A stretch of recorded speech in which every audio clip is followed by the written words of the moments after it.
రీసెంట్గా Elon Musk కొడుకు కూడా ఈ భావజాలం బారిన పడ్డాడంట.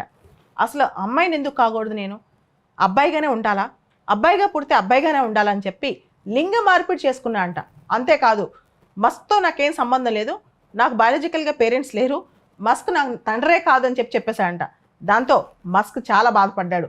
బాధపడటం కూడా కాదు, మీకు తెలుసు ఇలాన్ మస్క్ కొంచెం కన్జర్వేటివ్ ఐడియాలజీ, కొంచెం రైటిస్ట్ ఐడియాలజీ ఉంటుందన్నమాట. అందుకనే కదా మీరు గమనించే ఉంటారు డొనాల్డ్ ట్రంప్ కూడా సపోర్ట్ చేస్తున్నారు. సో ఇదే టైంలో ఇలాన్ మస్క్ ఈ స్టేట్మెంట్ ఇచ్చారనమాట. ఓ పక్క అమెరికాలో ఎలక్షన్స్ జరుగుతున్నాయి, ఓ పక్క ఈ ఓకిస్ట్ ఐడియాలజీ బాగా పెరిగిపోతుంది. అందుకని దీన్ని క్వశ్చన్ చేస్తూ నా కొడుకు కూడా ఓకిస్ట్ ఐడియాలజీ, ఓకిజం బారిన పడ్డాడు, ఓక్ మైండ్ సెట్ బారిన పడ్డాడని వర్ణిస్తూ ఇలాన్ మస్క్ ఇది ఒక వైరస్ అన్నట్టు ప్రకటించాడనమాట బయట. ఈ ఓక్ మైండ్ సెట్ లేదా ఓకిజం అనేది great threat to modern civilisation, సరికొత్త నాగరికతకి ఇది చాలా పెద్ద సవాలు, పెను సవాలు అని కూడా మస్క్ వివరించారు.